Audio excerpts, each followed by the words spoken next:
করছো? এটা এটা করছি যে রুই মাছে মেয়ে তো সব মাছ খায় না, তার জন্য মেয়ের জন্য 3 পিস রুই মাছ গা মাখা কষা করে বানিয়ে দেবো মশলা দিয়ে, একটু খেতে ভালো লাগবে।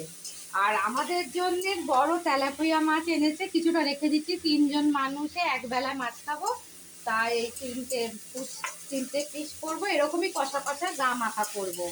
কেন এইগুলো তো বেশি ঝোল ভালো লাগে না। আর তার সাথে আরো কিছু আছে, শাক আছে, ডাল সেদ্ধ করেছি, ডাল সেদ্ধ খাবে।